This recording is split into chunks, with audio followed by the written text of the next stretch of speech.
Hidden behind the Visitor Center in the Arboretum State Botanical Garden at the University of Kentucky lies a symbolic memory of those who lost their lives in the Flight 5191 plane crash at Lexington, Kentucky's local airport 9 years ago. This long-forgotten memory is located in the Rose Garden of the Arboretum. The steel structure gleams against the sunlight and towers over the hundreds of roses surrounding it, which is why they call it the Rose Garden. The Flight 5191 Memorial contains 49 steel birds headed towards the sky. Each bird represents a life that was taken away on that dreadful August day. However, this memorial goes unnoticed by so many who enjoy the Arboretum, or people realize the steel structure but have no understanding of the meaning of the memorial, which I find absolutely crazy. Just like my first interviewee, he's a young man in his mid-20s who had an interesting intake on the Flight 5191 Memorial. Hi, so what's your name? Nick. Okay, so I'm going to ask you questions about the Arboretum today. How often do you visit the Arboretum? Probably once a week. Once a week? Yeah. Do you like the Arboretum, like how Yeah. it's set up? Okay. What's your favorite place in the Arboretum? Probably coming down the hill over here as you're running. Okay. On the backside. Yeah, that's really a pretty place. Have you ever heard of the Flight 5191 Memorial? Yeah. Yeah, do you know where it's located? Not off the top of my head. Not off the top of your head. So would you say that they don't like advertise it as much, like not like so people don't know about it? Yeah, that's true. Yeah. Okay. Well, Because I was here when it happened, so. So you like don't even know like where it's located. Like you know about the memorial, but you just don't even know where it is. Yeah. Right. So Nick was an interesting man to interview. He was proper and very straightforward on his views towards the Arboretum. As I stated before, he had no idea about the memorial in the Arboretum. And it just baffles me that people such as Nick see this structure at least once a week and still don't know the significance of it. But he still knew about the plane crash and even the day that it happened, and still no recognition of the memorial. But my next interview took place at the Visitor Center of the Arboretum, where two wonderfully spunky elderly ladies worked. Both were working at the front desk that day and gave me a great insight on the Arboretum. The first one I talked to was Janice. So how long have you worked in the Visitor Center or like the Arboretum in a whole? This is my first year. This is your first year? Once a month I come in and help out at the Arboretum. That's awesome. How many people on average like come to the Arboretum per day? Do you know? I don't know statistically, but we do ask visitors to sign our guest book, and that's what it's for, the statistics. And all of these folks came today. Oh, wow. And there are others who didn't sign. It's, of course, optional. Yeah. So anywhere from, I'd say we get probably 30 visitors a day in the guest book. In the guest anyway. book. So it's basically like 'Cause a I'm representation. only here for a few hours. Yeah, so you basically get like kind of a representation of who comes, Yeah. who doesn't. Okay, cool.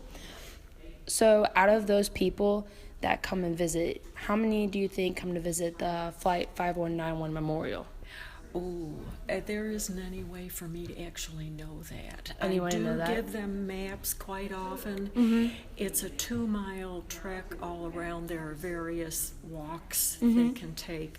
I do tell them about the gardens and the gravel path here leading into the gardens, the rose gardens, and the memorial. Okay. But how many actually go over there and have a look at, I wouldn't be able to say if Yeah. I'm in here. I don't get to see. Okay. So like, would you say Had a few people had a few? ask. Okay. So like you would say that like just like a few, not a whole lot, would know or like come to visit. About it ahead of time. Yeah. Okay. So, would you say like the memorial is underdetected by most people in the Arboretum? Like they don't really know about it or like the significance of it? Again, that would be really hard for me to Yeah. say. I think some people may know about it and not seek it out because they've already seen it or, whatever. But Yeah. there are a few who come in and actually ask to see it for the first time. Yeah. So. Okay. And then, do you think the Arboretum should like advertise the memorial better so people have a better understanding of the memorial? It is in some of the publications, but that's it's not the focus of the Arboretum. Yes. It's just a portion of it that they gave space to, actually. So, we're kind of hard to say. Janice was such a sweet lady, but as she said, many people do not only come for the Flight 519 Memorial because there are just so many aspects to the Arboretum, and there is really no way to know about who comes to visit the Arboretum, which the next woman explains in much greater detail given her experience in the Arboretum. Hi, what's your name? I'm Janet Cabanis.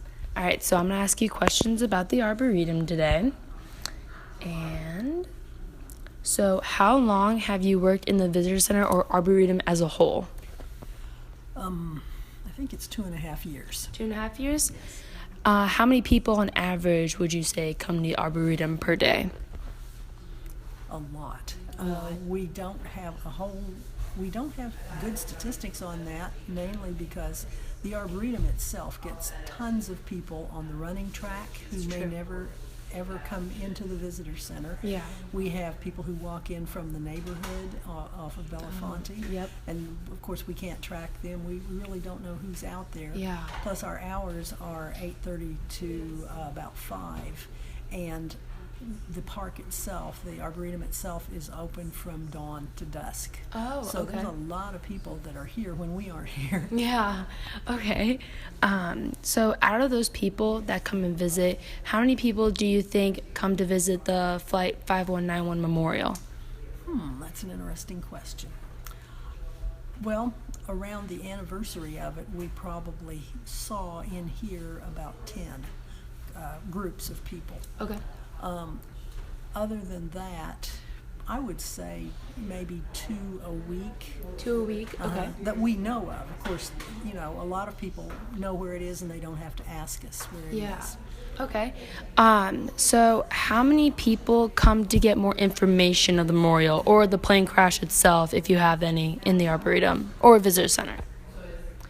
We don't have information on the plane crash. Okay. So no one. Okay. Really. Okay. And then would you say the memorial is like underdetected by most people in the Arboretum? Like they don't know the significance of it. They just see a structure of like steel birds heading towards the sky. I know it's an item of curiosity. If people will come up here after they've wandered by it and say, well, what was that? It gets attention. And Okay. it's known as a beautiful thing. They Yeah. feel that it's very nice, but they don't know what it is necessarily. Again, that's maybe one every 2 weeks or something like that. Yeah.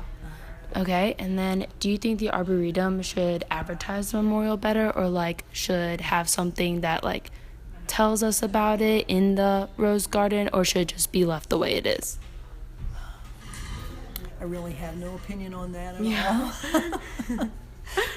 That's kind of a policy question. Yeah. And I certainly don't set policy or anything like that. Janet clearly had more insight about the Arboretum as a whole, and she had great commentary of just how beautiful the memorial is.